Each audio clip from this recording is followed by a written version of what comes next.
Welcome back to the deep dive. I'm so glad you're joining us today because we've got a really fascinating mission for this one. Yeah, we are unpacking something that I think affects basically everyone listening, whether they realize it or not. Exactly. We are looking at a single, just profoundly impactful set of notes and data regarding the modern workplace, specifically AI adoption and the real productivity divide. And it's a divide that is completely misunderstood right now. Oh, entirely. Okay, Okay. let's unpack this. We all think the AI revolution is about, who has the best tech, right? Or who has the most access, the most expensive licenses. Right, the biggest budget for compute. Exactly. But it's not. The data shows it's actually about who knows how to talk to it. If we connect this to the bigger picture, we're really looking at a massive paradigm shift. We're moving from a paradigm of access to a paradigm of literacy. Literacy, Yeah. which is such a weird word to use for software, right? It is, but it's the most accurate one. Our goal today is to really dissect why simply, handing employees these incredible AI tools just isn't enough, and how AI is fundamentally rewiring the gap between the absolute rookies and the seasoned veterans. So to make this relatable, I was thinking about this analogy earlier. Imagine a company decides, hey, we really need to boost employee morale and creativity. So they go out and buy a brand new $100,000 grand piano for every single person on staff. That is quite the budget. Right. The logistics are flawless. The delivery is complete. Management is patting themselves on the back because, hey, the access problem is officially solved. Check the box, right? Exactly. Every single employee, from the mailroom all the way up to the executive suite, now has this world-class instrument sitting right in their cubicle. Which is a hilarious mental image, It's honestly. absurd, right? Because there's a glaring oversight. Nobody actually provided any sheet music, and, nobody hired a piano teacher. Yeah. So what happens? The three people in the office who already know how to play Chopin, they're putting on these amazing concerts. And everyone else. Everyone else is just using this incredibly powerful, expensive instrument as like an awkwardly shaped standing desk. Yeah, that imagery perfectly captures the massive collective blind spot we're dealing with today. We are operating under this deeply flawed assumption regarding the future of work. Right. We assume that the primary hurdle of the AI revolution is simply getting the tech into people's hands. Because that's how it's always worked before. Exactly. We look at the headlines, and the anxiety always centers around access.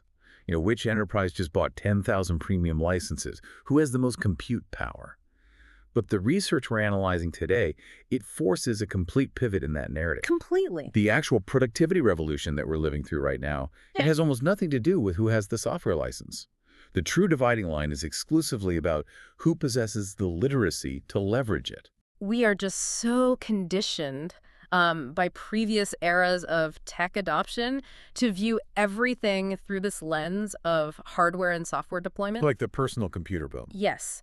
In the 90s, the divide was literally whether you had a desktop computer on your desk at all. And then later, it was whether you had high-speed broadband in your home versus dial-up. Those were physical, literal barriers to entry. Right. You either had the cable running to your house or you didn't. And the assumption was always you install the software, productivity goes up, and the gap between workers closes. But the data we're looking at today shows that applying that exact same old model to generative AI is, well, it's not just ineffective. It's actively widening the gap between different tiers of workers. Actively making things worse. Yeah. To understand why that gap is widening, we have to look really closely at a concept emerging in the latest sociological and economic data. Researchers are calling it the second-order digital divide. Okay, so the first one was the hardware, right? Right. The first digital divide was exactly what you described, the physical, financial, infrastructural barriers. It was a binary state of haves and have-nots. But today, the barrier to entry for a baseline, incredibly powerful AI model is essentially zero. I mean, it's an app on your phone. Exactly. Anyone with a smartphone can access reasoning capabilities that honestly would have required a supercomputer a decade ago.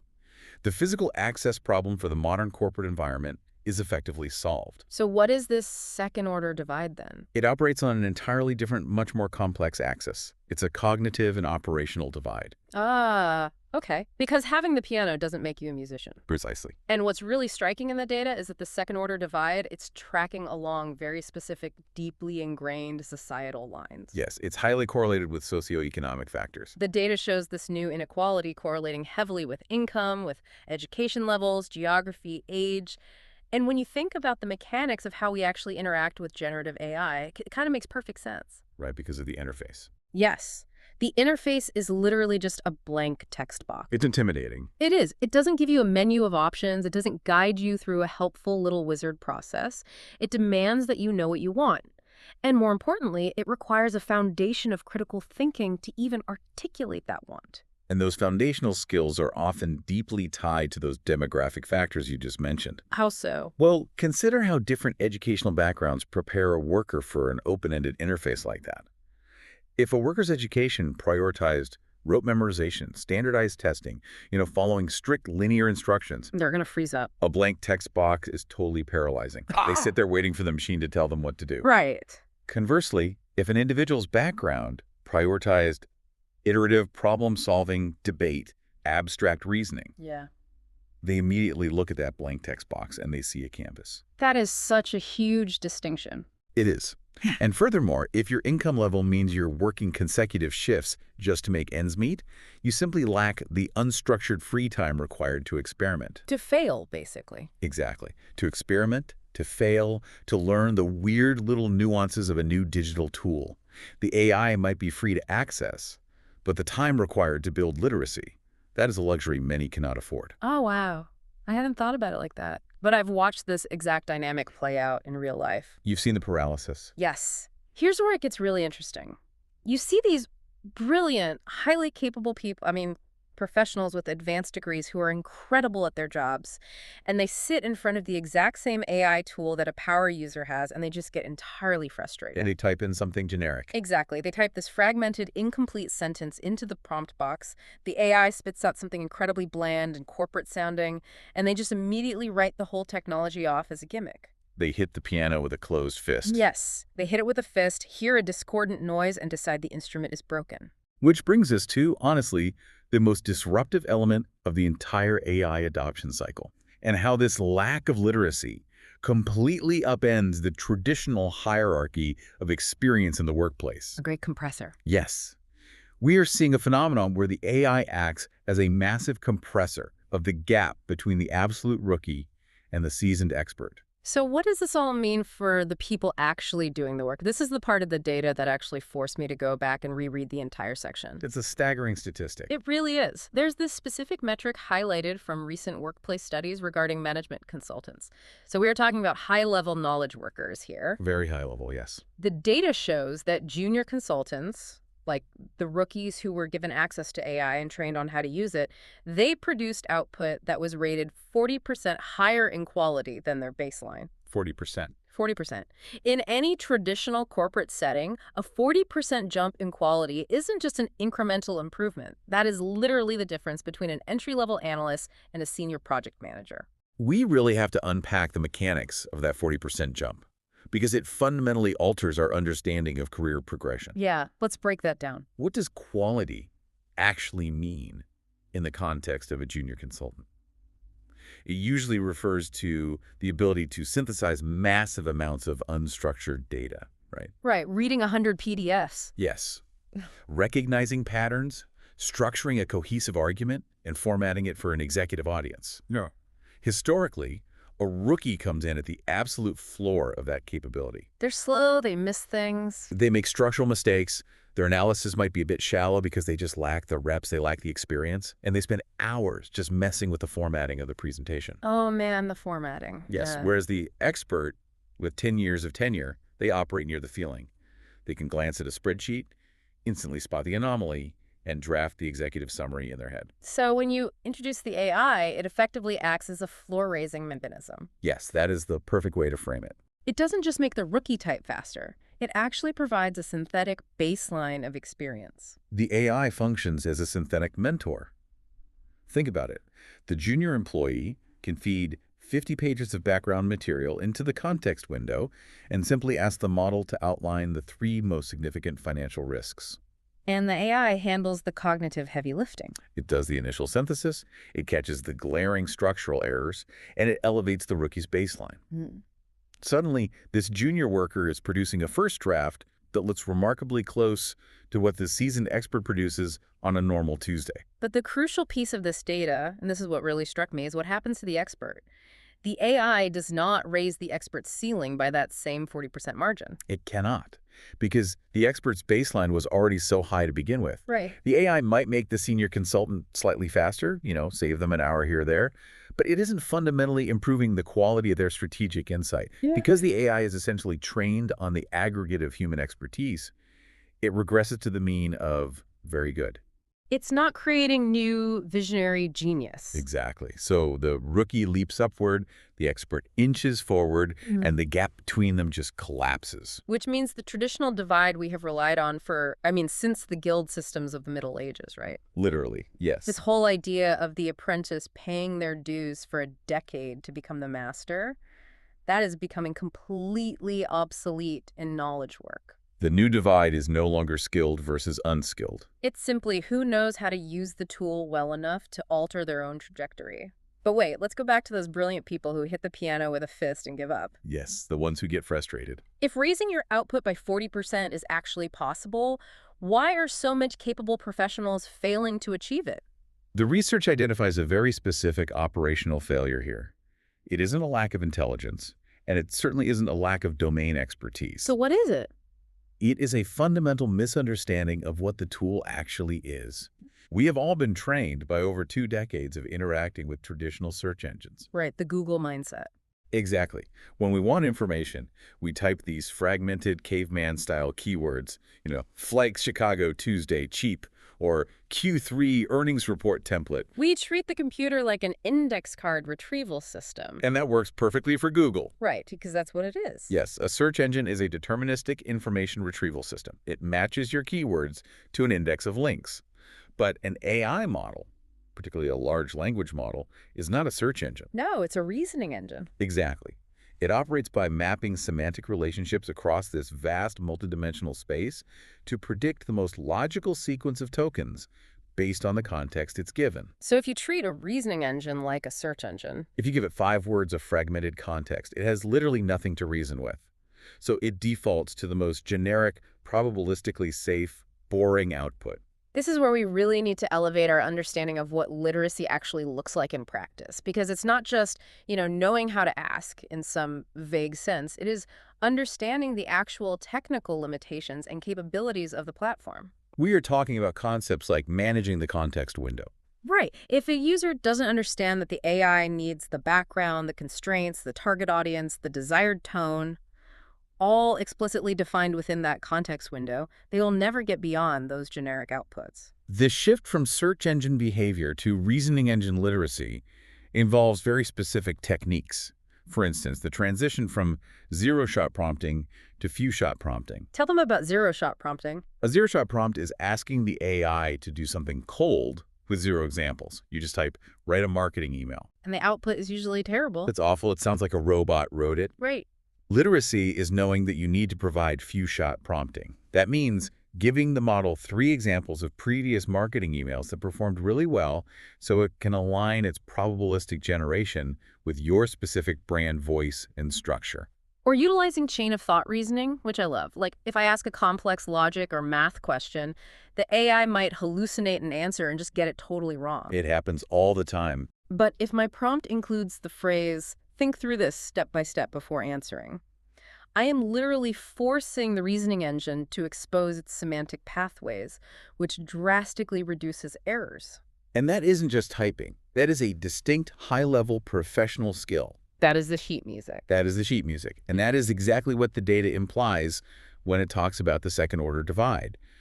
The person who understands few-shot prompting and context windows gets that 40% boost. Mm-hmm. The person typing, give me a marketing strategy, gets frustrated and abandons the tool. Okay, so if this advanced literacy, this ability to interface with a reasoning engine is the absolute master key to remaining relevant in the knowledge economy, we have to look at who is actually receiving this training.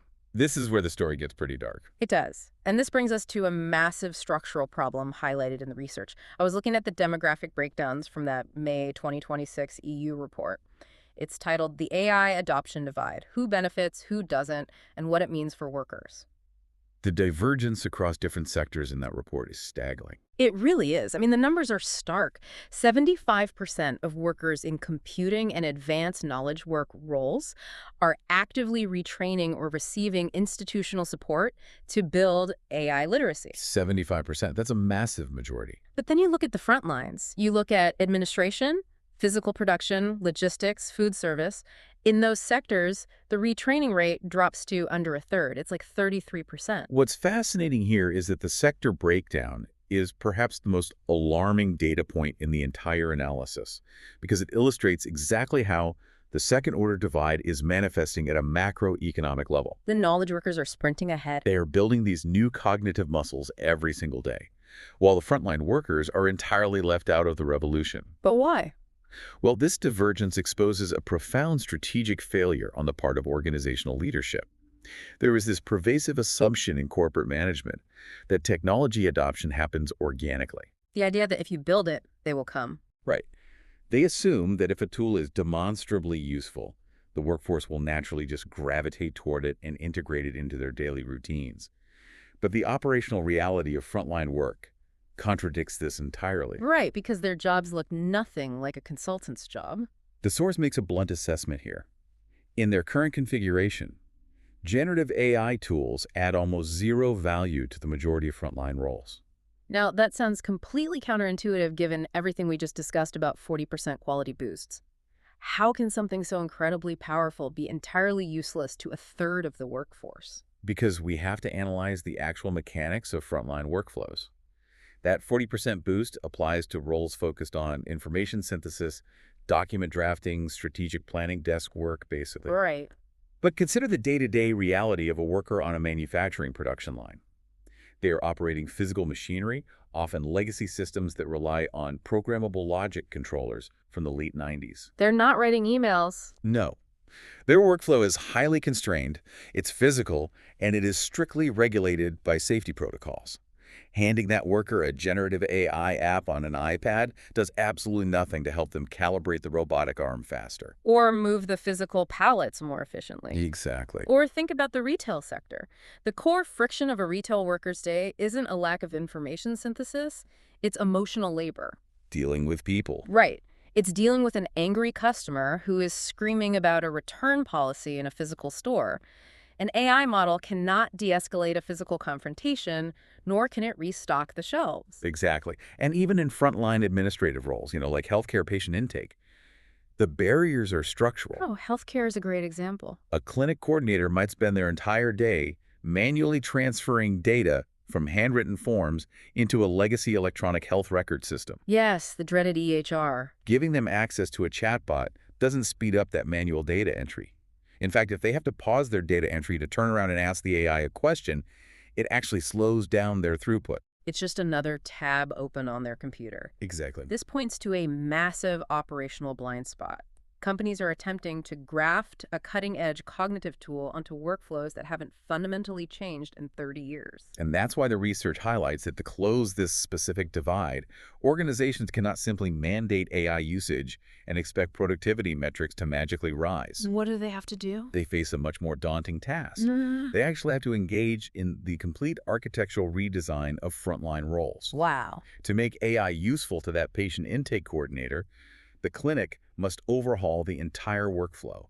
They have to digitize the input process at the point of the patient, integrate the AI via API directly into the legacy health record system to automate the data extraction. And then fundamentally redefine the human's job description. That is the critical piece. Redefining the human's role. Because if you automate the data entry, but you still evaluate that employee based on how many forms they manually process per hour, you have broken their job. Precisely the operational pitfall the data warns against. The coordinator has to transition from a data entry clerk to a data validator, or a patient empathy liaison. Right, something distinctly human. Their performance metrics must shift from keystrokes per minute to patient satisfaction scores or data accuracy rates. But that kind of workflow redesign requires immense capital, cross-departmental coordination, and a huge willingness to disrupt daily operations. Which perfectly explains why it isn't happening. It is so much easier for a corporate board to just authorize the purchase of enterprise software licenses for the knowledge workers, point to the adoption metrics on a quarterly slide, and completely ignore the structural renovation required for the other two-thirds of their workforce. Companies are just throwing software at problems without understanding the mechanics of how AI actually pays off, which leads directly into the next major finding from the research. And this is a warning that every executive should be paying attention to. Because it completely shatters the illusion of the software license. The data indicates that an organization can achieve 100% equality of access, literally distributing the exact same premium AI model to every single employee, and actually widen the internal productivity gap as a direct result. It is the ultimate paradox of this entire transition. Equality of access driving inequality of outcome. But when we break down the dependencies required for this technology to actually pay off for an individual worker, the paradox makes perfect sense. The source outlines 3 specific dependencies for AI payoff. Okay, let's go through them. We've already explored the first one in depth, knowing what to ask. That's the advanced literacy required to prompt the reasoning engine effectively. The few-shot prompting, the context management. Right. But the research identifies a second, entirely distinct dependency that is arguably even more critical. Yeah, what's the second one? Knowing how to structure a task. Hmm. The cognitive ability to structure modular tasks. This goes way beyond just knowing how to interact with the model. It requires a deep architectural understanding of the workflow itself. I see this constantly. People assume the AI is just a magic wand. They log in and type, write a comprehensive 50-page go-to-market strategy for our new software product, and they just hit enter. And the model attempts to comply. And it's awful. It results in a superficial, hallucination-filled document that basically reads like a collection of generic business buzzwords. It fails entirely because the human treated the AI as a project manager rather than a modular task processor. The human has to remain the architect. Yes. They have to break the massive project down into its component parts. Step 1.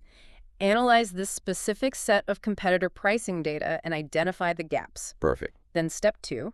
Based on the gaps identified in the previous step, generate 3 distinct buyer personas. Exactly. And then step 3.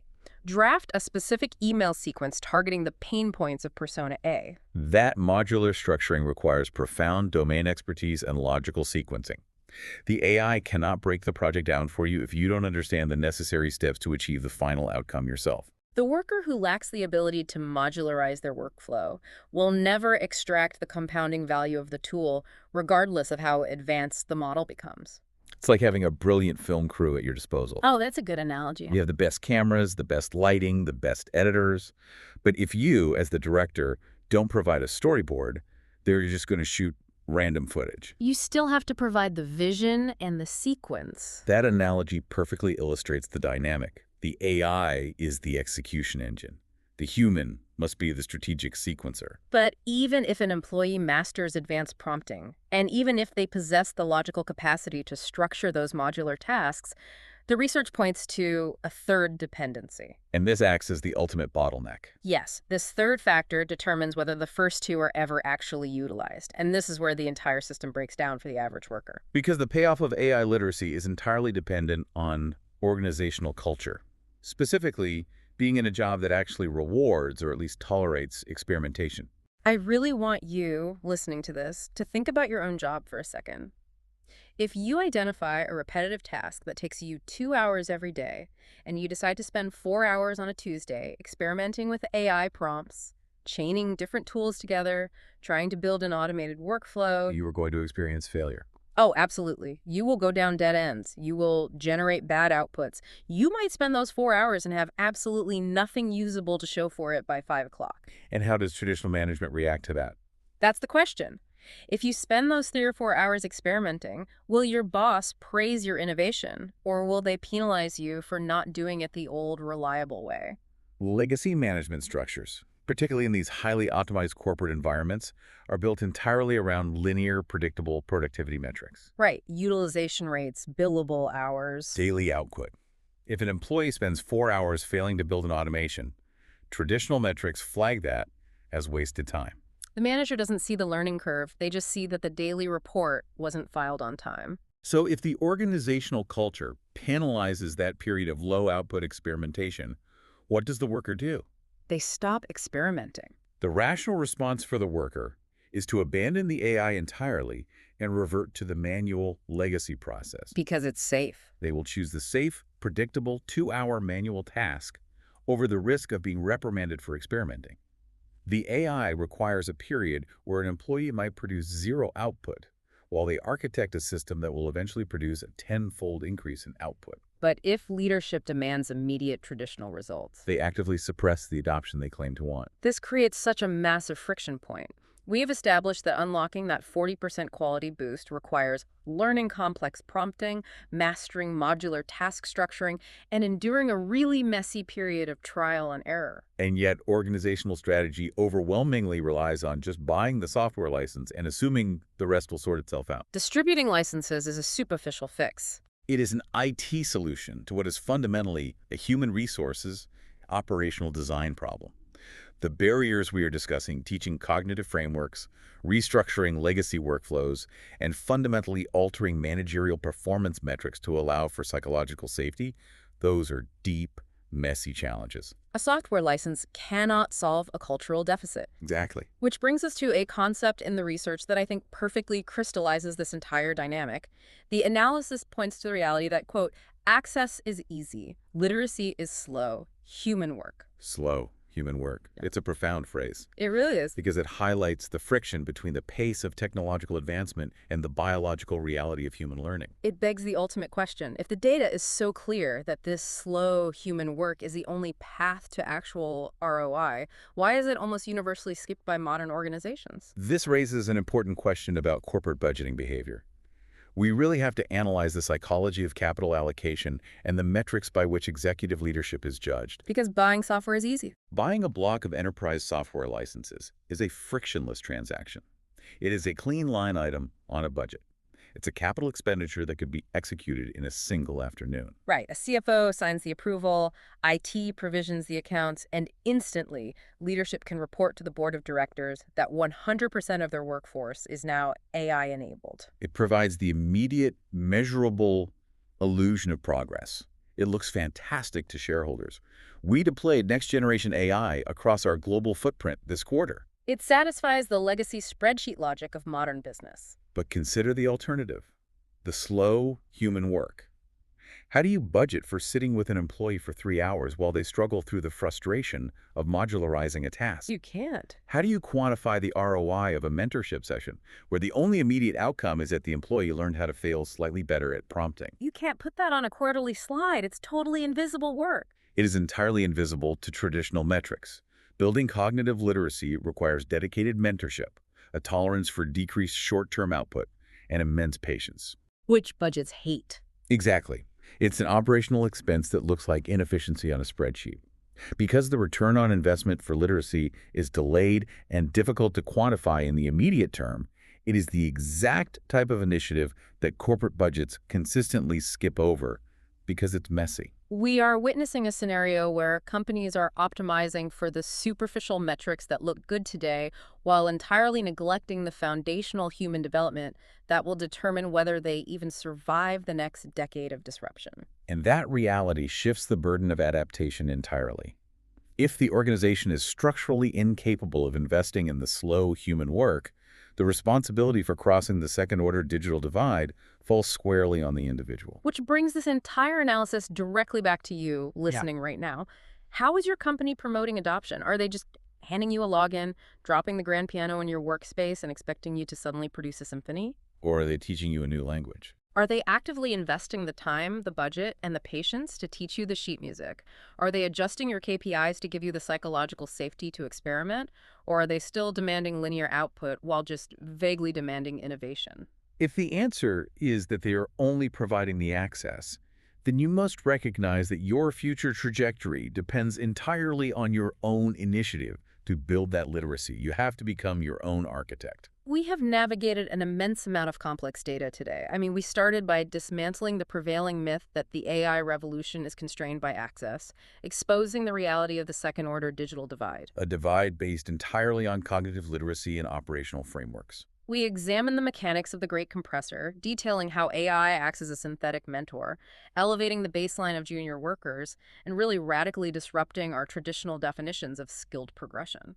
We confronted the stark reality of the retraining chasm, where advanced knowledge workers in computing are rapidly building new capabilities while frontline workers are left totally isolated, constrained by legacy physical workflows. And we deconstructed the illusion of the software license.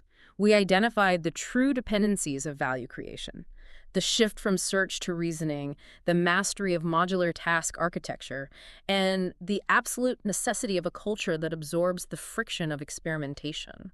All leading to the realization that true adoption requires the unglamorous, difficult, and entirely vital commitment to the slow, human work of teaching people how to think in a new paradigm.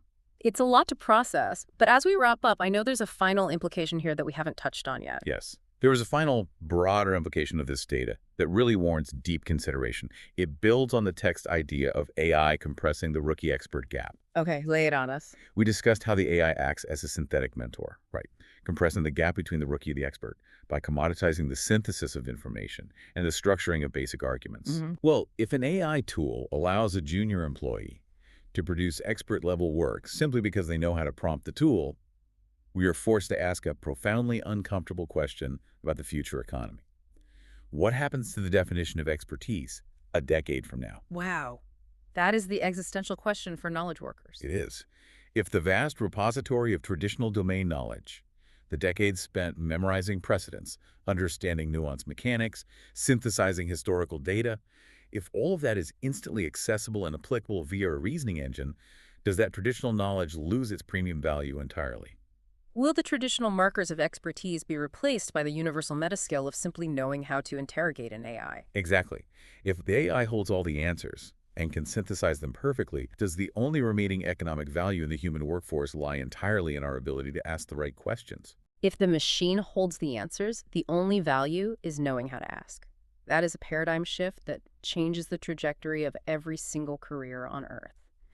It is terrifying, but honestly, it is also an incredible opportunity for those willing to learn the new language. Absolutely. Well, thank you for joining us on this deep dive into the real mechanics of the productivity divide. Keep pushing the boundaries of your own literacy, demand the space to experiment in your workflows, and above all, keep asking better questions because the data is clear. Giving someone the grand piano is the easy part. Doing the slow human work to learn the music is where the future is actually built. We'll see you next time.